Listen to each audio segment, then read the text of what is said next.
Good morning, ninth class. This is Varun Goyal with NCERT Maths, class ninth. Chapter number 1, number system with exercise 1.5. So now let us see the first question of this exercise. Classify the following as rational or irrational. ਆਪਾਂ जो नीचे numbers लिखे हैं उन्होंने दसना मान ये rational ने या इररेशनल है, ठीक है जी। सो इसको ट्राई करते हैं। देखो ये जो नंबर है, दिस नंबर इज इररेशनल। ਹੁਣ ਇਹ ਨੰਬਰ ਇਰੈਸ਼ਨਲ ਕਿਉਂ ਆ? ਕਿਉਂਕਿ ਕਦੇ ਵੀ ਜਦੋਂ ਆਪਾਂ ਕਿਸੇ ਰੈਸ਼ਨਲ ਦੇ ਵਿੱਚ ਇਹਦਾ ਰੀਜ਼ਨ ਕੀ ਲਿਖੋਗੇ, rational minus irrational is equals to irrational. ਇਹ ਇਹਦਾ ਰੀਜ਼ਨ ਲਿਖੋਗੇ ਤੁਸੀਂ। ਮਤਲਬ ਰੈਸ਼ਨਲ ਨੰਬਰ ਚੋਂ ਜੇ ਕਦੇ ਵੀ ਆਪਾਂ ਇਰੈਸ਼ਨਲ ਨੰਬਰ ਮਾਈਨਸ ਕਰਦੇ ਆ ਤਾਂ ਆਪਣੇ ਕੋਲ ਹਮੇਸ਼ਾ ਇਰੈਸ਼ਨਲ ਨੰਬਰ ਹੀ ਆਊਗਾ। ਕਿਉਂ ਆਊਗਾ? ਉਹਦਾ ਰੀਜ਼ਨ ਕੀ ਆ? ਤੁਸੀਂ ਜਦੋਂ 10th ਕਲਾਸ ਦੇ ਵਿੱਚ ਇਹੀ ਚੈਪਟਰ ਦੁਬਾਰਾ ਪੜ੍ਹੋਗੇ, ਫਸਟ ਚੈਪਟਰ ਹੀ 10th ਕਲਾਸ ਦੇ ਵਿੱਚ ਉਹਦੇ ਵਿੱਚ ਤੁਹਾਨੂੰ ਇਹਦਾ ਪ੍ਰੂਫ ਮਿਲੂਗਾ ਵੀ ਇਹ ਇਰੈਸ਼ਨਲ ਨੰਬਰ ਹੈ ਤਾਂ ਕਿਉਂ ਹੈ। ਓਕੇ, ਸੋ ਆਫਟਰਵਰਡਸ ਦਿਸ ਵਨ ਦੇਖੋ, ਇਹਦੀਆਂ ਬ੍ਰੈਕਟਸ ਓਪਨ ਕਰ ਦੋ। ਇਹ ਆਏਗਾ 3 ਮਾਈਨਸ √23 ਪਲੱਸ √23। ਅੰਡਰ ਨਾਲ ਕੈਂਸਲ ਹੋ ਗਿਆ, ਆਪਣੇ ਕੋਲ ਪਹਿਲਾਂ 3 ਬਚੇ, ਇਹਨੂੰ ਆਪਾਂ 3/1 ਲਿਖ ਸਕਦੇ ਹਾਂ। ਤਾਂ ਇਹ ਜਿਹੜਾ ਨੰਬਰ ਹੈ, ਇਹ ਨੰਬਰ ਆਪਣੇ ਕੋਲ ਕੀ ਹੈ, ਰੈਸ਼ਨਲ ਮਤਲਬ q। ਆਫਟਰਵਰਡਸ √7 is cancel with √7, 2/7। ਇਹ ਵੀ ਆਪਣੇ ਕੋਲ ਕੀ ਹੈ, ਇਸ rational number. Afterwards this one, ये नंबर की एक प्रॉपर्टी है, वो प्रॉपर्टी आप लिखते हैं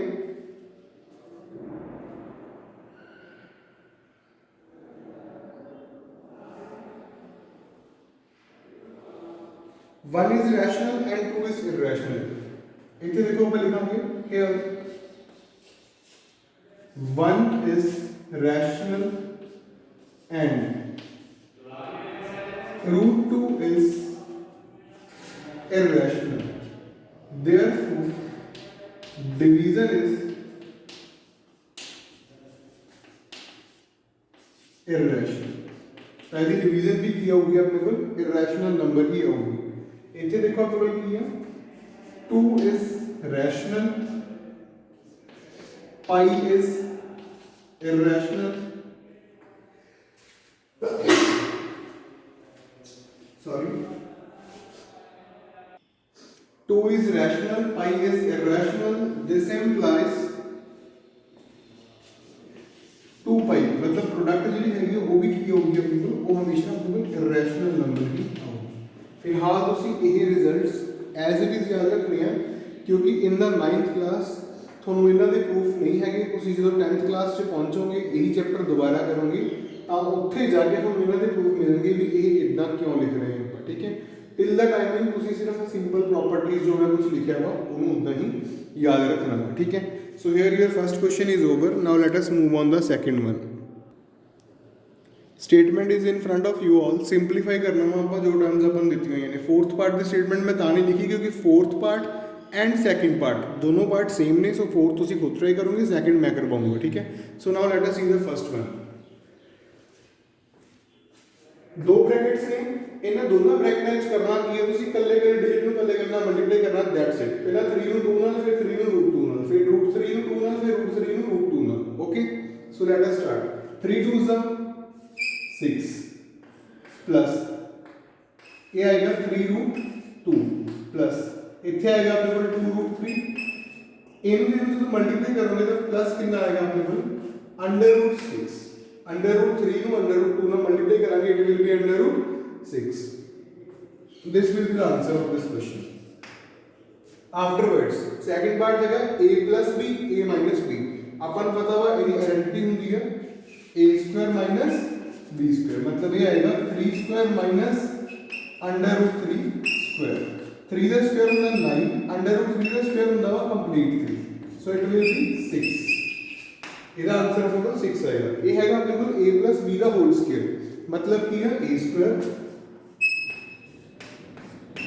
+ b² + 2ab something like this. इतना लिखेंगे अपन। आफ्टरवर्ड्स ये बन जाएगा 5 + 2 + 2√10, ठीक है जी। 5 + 2 7 + 2√10। So this will is the answer of this question. So here your second question is also over. Let us move on the next question, that is your third question. So as you can see the question number third, बेटा थोड़ा जिहा theoretical question आ, theory ज़्यादा ਇਹਦੇ सो ध्यान नाल सुनियो ਇਹਨੂੰ. Recall that pi is defined as a ratio of circumference of a circle. Circumference ਨੂੰ मैं c बोल ਰਿਹਾ ਵਾਂ and diameter of a circle. ਆਪਾਂ ਨੂੰ ਪਤਾ ਵਾ ਵੀ ਜਿਹੜੀ ਪਾਈ ਦੀ ਵੈਲਿਊ ਆ ਉਹ ਇਹ ਕਹਿ ਰਿਹਾ ਵਾ ਵੀ ਉਹ ਸਰਕਲ ਦਾ ਸਰਕਮਫਰੈਂਸ ਅਪੋਨ ਡਾਇਆਮੀਟਰ ਹੁੰਦੀ ਹੈ. ਸਰਕਲ ਦਾ ਸਰਕਮਫਰੈਂਸ ਹੁੰਦਾ ਵਾ 2πr, ਉਹ ਮੈਂ ਲਿਖ ਕੇ ਦਿਖਾਇਆ ਹੋਇਆ ਵਾ, ਤੇ ਡਾਇਆਮੀਟਰ ਕਿਸੇ ਵੀ ਸਰਕਲ ਦਾ ਹੁੰਦਾ ਵਾ 2r. ਤਾਂ 2r ਦੇ ਨਾਲ 2r ਕੈਂਸਲ ਹੋ ਜਾਣੀ, ਪਾਈ ਹੀ ਰਹਿ ਜਾਂਦੀ ਹੁੰਦੀ ਹੈ. ਮਤਲਬ ਆਪਾਂ ਪਾਈ ਦੀ ਵੈਲਿਊ ਲਿਖ ਸਕਦੇ ਹਾਂ ਸਰਕਮਫਰੈਂਸ ਅਪੋਨ ਡਾਇਆਮੀਟਰ. ਉਹ ਕਹਿੰਦਾ ਜੇ ਤੁਸੀਂ ਪਾਈ ਨੂੰ c/d ਫਾਰਮ 'ਚ ਲਿਖਦੇ ਹੋ ਤਾਂ ਇਹਦਾ ਮਤਲਬ ਪਾਈ ਕੀ ਹੋ ਗਿਆ, ਰੈਸ਼ਨਲ ਹੋ ਗਿਆ. ਪਰ ਆਪਾਂ ਤਾਂ ਪ੍ਰੀਵੀਅਸ ਕੁਐਸਚਨ ਦੇ ਵਿੱਚ ਇਹ ਗੱਲ ਕਹਿ ਕੇ ਆਏ ਆ ਵੀ ਪਾਈ ਜਿਹੜਾ ਹੈਗਾ ਵਾ ਉਹ ਕੀ ਆ, ਇਰੈਸ਼ਨਲ ਨੰਬਰ ਆ. ਵੀ ਹੁਣ ਤੁਸੀਂ ਇਸ ਚੀਜ਼ ਨੂੰ ਕਿਵੇਂ ਪ੍ਰੂਵ ਕਰੋਗੇ ਵੀ ਪਾਈ ਨੂੰ c/d ਫਾਰਮ 'ਚ ਲਿਖਿਆ ਵੀ ਜਾ ਸਕਦਾ ਵਾ ਪਰ ਇਹ ਇਰੈਸ਼ਨਲ ਨੰਬਰ ਵੀ ਹੈ. ਤਾਂ ਇਹਨੂੰ ਆਪਾਂ ਕਿਵੇਂ ਪ੍ਰੂਵ ਕਰਾਂਗੇ ਉਹ ਦੇਖੋ. ਕਹਿੰਦਾ ਇਹਦੀ ਇੱਕ ਪ੍ਰੋਪਰਟੀ ਆ, we know that quotient of a non-zero rational and irrational or quotient of an irrational number is irrational. ਕਿਸੇ ਵੀ ਰੈਸ਼ਨਲ ਨੰਬਰ ਦਾ ਜਾਂ ਇਰੈਸ਼ਨਲ ਨੰਬਰ ਦਾ ਜਿਹੜਾ quotient ਆ, ਜੇ ਉਹ ਇਰੈਸ਼ਨਲ ਨੰਬਰ ਆ ਤਾਂ ਉਹ ਨੰਬਰ ਕੀ ਹੋਊਗਾ ਆਪਣੇ ਕੋਲ, ਇਰੈਸ਼ਨਲ ਨੰਬਰ ਹੀ ਹੋਊਗਾ. ਕਹਿਣ ਦਾ ਮਤਲਬ ਕੀ ਆ, ਹੁਣ ਜੋ ਆਪਣਾ ਕੁਐਸਚਨ ਦਿੱਤਾ ਹੋਇਆ c/d, ਇਹਨਾਂ ਦੇ ਵਿੱਚੋਂ ਜਾਂ ਤਾਂ c ਇਰੈਸ਼ਨਲ ਹੋਊਗੀ ਜਾਂ ਫਿਰ d. ਜੇ ਕੋਈ ਵੀ ਇੱਕ ਨੰਬਰ ਚਾਹੇ ਉਹ ਉੱਪਰ ਆ ਚਾਹੇ ਉਹ ਨੀਚੇ ਆ ਇਰੈਸ਼ਨਲ ਆਪਣੇ ਕੋਲ ਆ ਜਾਂਦਾ ਵਾ ਤਾਂ ਉਹ ਪੂਰਾ ਦਾ ਪੂਰਾ ਨੰਬਰ ਕੀ ਬਣ ਜੂਗਾ, ਇਰੈਸ਼ਨਲ. ਹੁਣ ਤੁਸੀਂ c ਨੂੰ ਧਿਆਨ ਨਾਲ ਦੇਖੋ, ਜੋ c ਦੀ ਵੈਲਿਊ ਆ ਉਹ ਹੈਗੀ 2πr ਤੇ ਜੋ d ਦੀ ਵੈਲਿਊ 2r ਆ. 2r ਨਾਲ 2r ਕੈਂਸਲ ਹੋ ਜਾਣਾ, ਇਕੱਲਾ ਪਾਈ ਰਹਿ ਜਾਣਾ. ਤੇ ਪਾਈ ਨੂੰ ਆਪਾਂ ਕਹਿ ਚੁੱਕੇ ਹਾਂ ਵੀ ਪਾਈ ਕੀ ਆ, ਇਰੈਸ਼ਨਲ ਨੰਬਰ ਆ. ਇਹਦਾ ਮਤਲਬ ਜੇ ਪਾਈ ਨੂੰ c/d ਫਾਰਮ 'ਚ ਲਿਖ ਵੀ ਦੇਵਾਂਗੇ ਤਾਂ ਵੀ ਇਹ ਕੀ ਰਹੂਗਾ ਆਪਣੇ ਕੋਲ, ਇਰੈਸ਼ਨਲ ਨੰਬਰ ਹੀ ਰਹੂਗਾ. ਸੋ ਇਹ ਸਾਰੀ ਦੀ ਸਾਰੀ ਸਟੇਟਮੈਂਟ ਤੇ ਇਹਦਾ ਆਨਸਰ ਜੋ ਲਿਖਿਆ ਹੋਇਆ ਵਾ ਇਹਨੂੰ ਨੋਟ ਕਰ ਲਓ. ਠੀਕ ਹੈ, ਇੱਥੇ ਇਹ ਕੁਐਸਚਨ ਓਵਰ ਹੋ ਜਾਂਦਾ. Now let us see the next one. As you can see the statement of fourth question. ਉਹ ਕਹਿ ਰਿਹਾ ਵਾ ਰੀਪ੍ਰਜੈਂਟ ਕਰਨਾ ਵਾ √9.3 on a number line. Number line ਦੇ ਉੱਪਰ ਆਪਾਂ √9.3 ਨੂੰ ਰੀਪ੍ਰਜੈਂਟ ਕਰਨਾ. ਉਹਦੇ ਲਈ ਬੇਟਾ ਨੀਚੇ ਜੋ ਸਟੈਪਸ ਲਿਖੇ ਆ ਇਹ ਆਪਾਂ ਕਰਨੇ ਆ ਸਾਰੇ ਦੇ ਸਾਰੇ. ਸੋ ਸਟੈਪਸ ਦੇ ਅਕੋਰਡਿੰਗ ਜਿਵੇਂ ਜਿਵੇਂ ਸਟੈਪ ਦਿੱਤੇ ਹੋਏ ਆ ਆਪਾਂ ਉੱਦਾਂ ਉੱਦਾਂ ਨੂੰ ਪਲਾਟ ਕਰਨ ਦੀ ਕੋਸ਼ਿਸ਼ ਕਰਾਂਗੇ. ਸੋ ਧਿਆਨ ਨਾਲ ਸਮਝਣਾ ਸਾਰਿਆਂ ਨੇ, ਆਪਾਂ ਕਰ ਕੀ ਰਹੇ ਹਾਂ. ਸਭ ਤੋਂ ਪਹਿਲਾਂ ਦੇਖੋ ਉਹਨੇ ਕੀ ਕਿਹਾ ਵਾ, ਡਰਾ ਅ ਰੇ AX. ਸਭ ਤੋਂ ਪਹਿਲਾਂ ਆਪਣਾ ਕੰਮ ਕੀ ਹੈ, ਆਪਾਂ ਇੱਕ AX ਲਾਈਨ ਬਣਾ ਲੈਂਦੇ ਹਾਂ. ਲੈਂਥ ਇਹਦੀ ਕੁਝ ਵੀ ਹੋ ਸਕਦੀ ਹੈ, ਇਹਦਾ ਨਾਮ ਆਪਾਂ AX ਰੱਖਣਾ. ਠੀਕ ਹੈ ਜੀ. ਉਸ ਤੋਂ ਬਾਅਦ ਉਹ ਕਹਿ ਰਿਹਾ ਵਾ ਕਹਿੰਦਾ mark a point P on AX such that AP is equal to 9.3. ਇਹਦੇ ਉੱਪਰ ਇੱਕ ਪੁਆਇੰਟ P ਲੈ ਲਓ ਸੱਚ ਦੈਟ AP ਜੋ ਆ ਪੂਰੀ ਲੈਂਥ ਹੈ ਇੱਥੋਂ ਤੋਂ ਲੈ ਕੇ ਇੱਥੇ ਤੱਕ ਦੀ ਲੈਂਥ ਇਹ ਕਿੰਨੀ ਹੋ ਜਾਏਗੀ ਆਪਣੇ ਕੋਲ, ਇਟ ਵਿਲ ਬੀ 9.3. ਉਸ ਤੋਂ ਬਾਅਦ ਆਪਾਂ ਕਹਿ ਰਿਹਾ ਕਹਿੰਦਾ from a point P mark a point Q such that PQ is 1. T point ਤੋਂ ਬਾਅਦ ਆਪਾਂ ਇੱਕ Q ਪੁਆਇੰਟ ਮਾਰਕ ਕਰਨਾ ਵਾ ਸੱਚ ਦੈਟ ਜੋ ਆ ਡਿਸਟੈਂਸ ਆ PQ ਇਹ ਕਿੰਨਾ ਹੋਊਗਾ ਆਪਣੇ ਕੋਲ, 1 ਹੋਊਗਾ. ਇਸ ਤੋਂ ਬਾਅਦ ਅੱਗੇ ਕਹਿ ਰਿਹਾ ਹੈ draw perpendicular bisector of AQ ਦਾ ਪਰਪੈਂਡੀਕੂਲਰ ਬਾਈਸੈਕਟਰ ਡਰਾ ਕਰਨਾ so that O is centre of AQ. ਤਾਂ ਕਿ ਜਿਹੜਾ O ਆ ਉਹ A ਤੇ Q ਦਾ ਕੀ ਆ ਜਾਵੇ, ਸੈਂਟਰ. ਦੇਖੋ ਪਰਪੈਂਡੀਕੂਲਰ ਬਾਈਸੈਕਟਰ ਕਿਵੇਂ ਡਰਾ ਕਰਦੇ ਆ, A ਤੋਂ ਲੈ ਕੇ Q ਤੱਕ ਜਿੰਨਾ ਡਿਸਟੈਂਸ ਆ. ਠੀਕ ਹੈ, ਤੁਸੀਂ ਕੀ ਕਰਨਾ ਵਾ, ਕੰਪਾਸ ਲੈ ਕੇ with the help of your compass. ਮੈਂ ਕੰਪਾਸ ਨਹੀਂ ਯੂਜ਼ ਕਰ ਰਿਹਾ, ਤੁਸੀਂ ਕਰਨੀ ਹੈ. ਕੰਪਾਸ ਦੀ ਹੈਲਪ ਨਾਲ A ਤੋਂ Q ਨੂੰ ਪਹਿਲਾਂ ਸਕੇਲ ਲੈ ਕੇ ਨਾ A ਤੋਂ Q ਤੱਕ ਮੈਜ਼ਰ ਕਰ ਲਓ ਵੀ ਲੈਂਥ ਕਿੰਨੀ ਹੈ.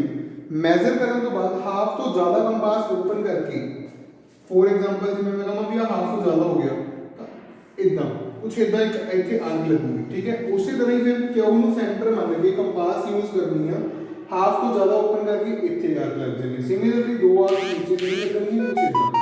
ਉਸ ਤੋਂ ਬਾਅਦ ਤੁਸੀਂ ਇਹਨਾਂ ਦੋਨਾਂ ਆਰਕਸ ਨੂੰ ਕੀ ਕਰੋਗੇ, ਜੁਆਇਨ ਕਰ ਦੋਗੇ. ਜੁਆਇਨ ਕਰਕੇ ਜੋ ਇੱਥੇ ਆਏਗਾ this will be the centre. ਉਹ ਕਹਿੰਦਾ ਉਹਨੂੰ ਨਾਮ ਦੇ ਦਿਓ O ਦਾ. ਇੰਨਾ ਕੰਮ ਹੋ ਗਿਆ. Taking O as center and OQ as radius draw semi circle. O ਨੂੰ ਸੈਂਟਰ ਮੰਨਣਾ ਵਾ, O ਤੇ Q ਨੂੰ ਰੇਡੀਅਸ ਮੰਨਣਾ ਵਾ ਤੇ ਆਪਾਂ ਕੀ ਕਰਨਾ ਵਾ, ਇੱਕ ਸਰਕਲ ਡਰਾ ਕਰ ਦੇਣਾ. ਦੇਖੋ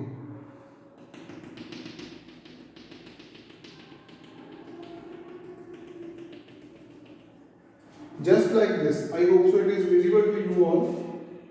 ਹੁਣ ਸਾਰਿਆਂ ਨੂੰ ਵਿਜ਼ੀਬਲ ਹੋਣਾ ਹੈ. ਸਰਕਲ ਬਣਾਤਾ ਆਪਾਂ ਇੱਥੇ. ਓਕੇ, ਉਸ ਤੋਂ ਬਾਅਦ ਹੁਣ ਆਪਾਂ ਕੀ ਕਹਿ ਰਹੇ ਹਾਂ, ਕਹਿੰਦਾ draw PR perpendicular on AX intersect semi circle R. ਆਪਾਂ ਕੀ ਕਰਨਾ ਵਾ, ਕਹਿੰਦਾ PR ਡਰਾ ਕਰਨੀ ਆ ਆਪਾਂ ਜਿਹੜੀ AX ਦੀ ਕੀ ਹੈ, ਪਰਪੈਂਡੀਕੂਲਰ. ਆ AX ਹੈ ਨਾ, ਇਹਦੇ ਉੱਪਰ ਇੱਕ PR, P ਤੋਂ R ਤੱਕ ਆਪਾਂ ਕੀ ਕਰਨਾ, ਪਰਪੈਂਡੀਕੂਲਰ ਡਰਾ. ਪਰਪੈਂਡੀਕੂਲਰ ਕਿਵੇਂ ਡਰਾ ਹੁੰਦਾ, ਇੱਥੋਂ ਕੰਪਾਸ ਓਪਨ ਕਰਕੇ ਇੱਥੇ ਕੱਟ ਲੱਗੂਗਾ. लाइक दिस, ठीक है जी। उस तो बाद ए ਦੇ ਉੱਪਰ ਕੰਪਾਸ ਰੱਖਾਂਗੇ, ਹਾਫ ਤੋਂ ਬਾਅਦ ਓਪਨ ਕਰਾਂਗੇ, ਇੱਕ ਇੱਥੇ ਕੱਟ ਲੱਗ ਜਾਏਗਾ, ਤਾਂ ਇਹਨਾਂ ਨੂੰ ਆਪਾਂ ਕਰਾਂਗੇ join. So this point is P R, ਠੀਕ ਹੈ। ਇਦਾਂ ਕੱਟ ਲਗਾ ਕੇ ਤੁਸੀਂ ਇੱਕ ਪੀ ਆਰ ਪਰਪੈਂਡੀਕੂਲਰ ਡਰਾ ਕਰ ਲਓਗੇ, ਜਿਹੜਾ ਕੀ ਹੈ ਏ ਐਕਸ ਨੂੰ ਕੱਟ ਕਰਦਾ ਪਿਆ ਵਾ ਸੈਮੀ ਸਰਕਲ ਆਰ ਪੁਆਇੰਟ ਦੇ ਉੱਪਰ। with P as a center, PR as a radius, draw an arc intersecting AX at S। P ਨੂੰ center ਮੰਨ ਕੇ R ਨੂੰ radius ਮੰਨ ਕੇ, P ਨੂੰ center R ਨੂੰ radius, ਇੱਕ ਕੱਟ ਲੱਗੇਗਾ ਇੱਥੇ, ਇੱਥੇ ਇੱਕ ਕੱਟ ਲੱਗ ਜਾਏਗਾ ਆਪਣੇ ਕੋਲ, ਠੀਕ ਹੈ। ਉਹ ਆਰਕ ਡਰਾ ਕਰ ਦੋ, ਉਹ ਆਰਕ ਕਿੱਦਾਂ ਡਰਾ ਹੋਊਗੀ, कुछ इस तरह, ठीक है। ਤੇ ਉਹ ਆਰਕ ਨੂੰ ਆਪਾਂ ਨਾਮ ਕੀ ਦੇਣਾ ਵਾ, ਜਿੱਥੇ ਪੁਆਇੰਟ ਤੇ ਕੱਟ ਕੀਤੀ ਹੈ ਉਸ ਪੁਆਇੰਟ ਤੇ ਆਪਾਂ ਇਹਨੂੰ ਨਾਮ ਦਵਾਂਗੇ S, ठीक है। उस तो बाद सो दैट वो कहता PS ਤੇ PR ਕੀ ਹੋਊਗਾ ਆਪਣਾ, ਆ PR ਤੇ ਆ PS, ਇਹ ਕੀ ਹੋਊਗਾ ਆਪਣਾ ਅੰਡਰ ਰੂਟ 9.3 ਆ ਜਾਊਗਾ। ਸੋ ਇੱਥੇ ਇਹ ਕੁਐਸਚਨ ਤੁਹਾਡਾ ਓਵਰ ਹੋ ਜਾਂਦਾ ਵਾ। ਡਾਇਗਰਾਮ ਤੁਸੀਂ ਪਹਿਲਾਂ ਡਰਾ ਕਰਨੀ ਹੈ, ਸਟੈਪਸ ਤੁਸੀਂ ਬਾਅਦ ਦੇ ਵਿੱਚ ਲਿਖਣੇ ਆ ਆਪਣੀ ਆਪਣੀ ਕਾਪੀਜ਼ ਦੇ ਉੱਪਰ, ਠੀਕ ਹੈ। I hope so this question is clear to you। so here your exercise is completed, that is 1.5 is completed। now let us move on the exercise 1.6। Exercise 1.6 question number 1 is 64 raised to power 1/2। ਇਹਨੂੰ solve ਕਰਨ ਦੇ ਲਈ ਤੁਸੀਂ ਕਰਨਾ ਕੀ ਆ, ਇਹਦੀ prime ਫੈਕਟਰਾਈਜੇਸ਼ਨ ਕਰ ਲਓ। ਪ੍ਰਾਈਮ ਫੈਕਟਰਾਈਜੇਸ਼ਨ ਸਮਝਦੇ ਹੋ ਜੀ, 5th ਕਲਾਸ ਚ ਕਰਦੇ ਹੁੰਦੇ ਆਪਾਂ। 64 32 16 8 4 2 1, ठीक है जी। मतलब आप 64 ਨੂੰ ਕੀ ਲਿਖ ਸਕਦੇ ਹਾਂ, 1 2 3 4 5 6 2 raise to power 6।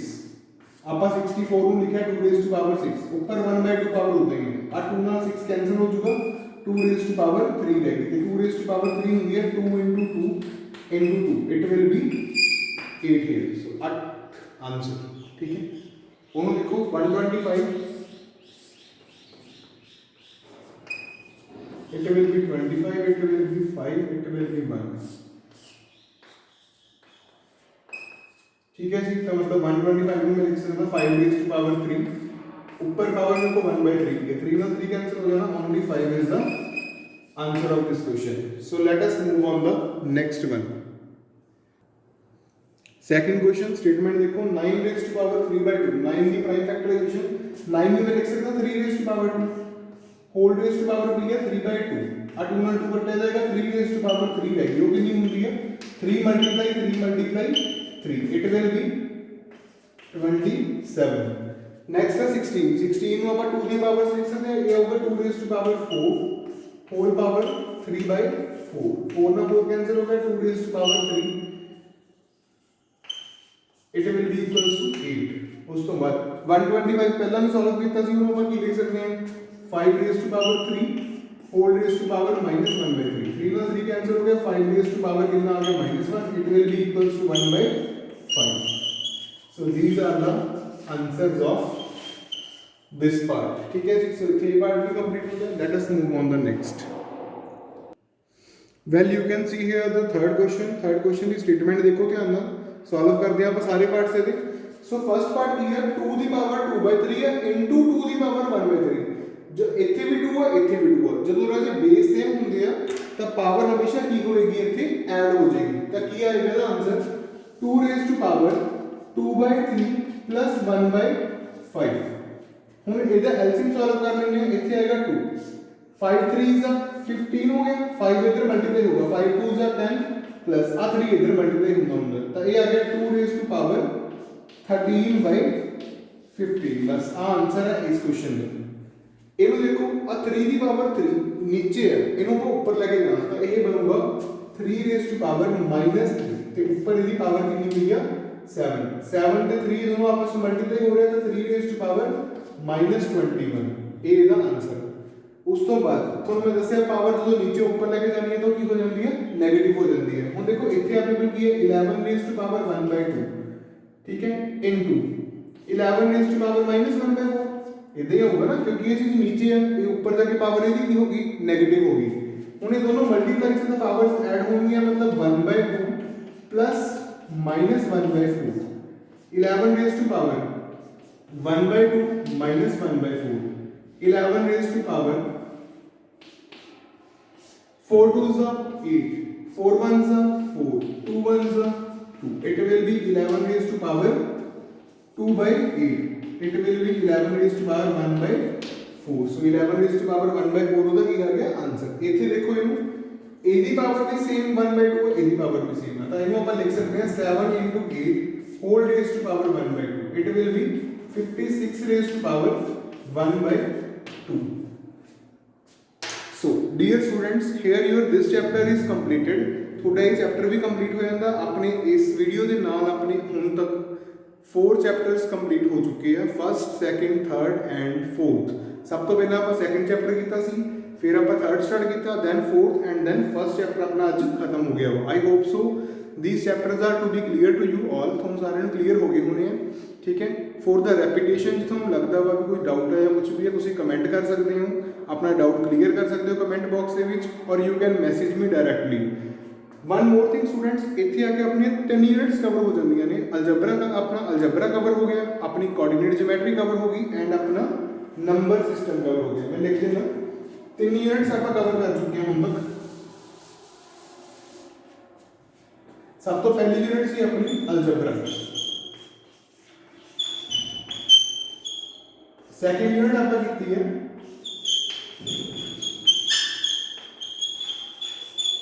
Coordinate geometry, third आपका की है नंबर सिस्टम। 3 यूनिट्स कवर हो चुकी हैं थोड़ियां। टोटल यूनिट्स 6 ने ਤੁਹਾਡੇ बुक ਦੇ ਵਿੱਚ जो अपने सिलेबस ਦੇ ਵਿੱਚ ਨੇ। बाकी ਦੇ 2 यूनिट, बाकी जो 3 यूनिट्स रह गई ਉਹਨਾਂ ਚੋਂ 1 यूनिट है ज्योमेट्री, वो थोड़ी जी लेंथी प्रोसैस है, ठीक है। उस तो बाद नैक्सट यूनिट अपने को आऊगी I think area related something आऊगी। नैक्सट लास्ट यूनिट अपने को आती है probability and statistics according to your syllabus of CBSE। So one more thing, जिन्ना भी ਤੁਹਾਨੂੰ मैं काम दिता सी ਜਾਂ जिन्ना भी ਤੁਸੀਂ ਕੰਮ ਕਰ ਰਹੇ ਹੋ, नोट्स वगैरह ਜਾਂ कुछ भी बना रहे हो, checking work, during checking work I will check all the things that I write here। थोड़ी कॉपी पेस्ट का पता चल जाना वा भी तुसीं कितों कॉपी पेस्ट कर रहे हो, किवें कर रहे हो, मिसटेक सेम होणगीਆਂ ਤੁਹਾਡੇ ਸਾਰਿਆਂ ਦੀਆਂ। सो कॉपी पेस्ट नहीं करना किसी भी स्टूडेंट ने, ट्राई करो क्वेश्चन ਨੂੰ ਇੱਥੋਂ ਦੇਖ ਕੇ ਇੱਥੋਂ ਹੀ ਸਮਝਣ ਦੀ। ਜੇ ਕੁਝ ਨਹੀਂ ਕਲੀਅਰ ਹੁੰਦਾ, you can call me anytime, you can contact me anytime। Thank you and have a wonderful day।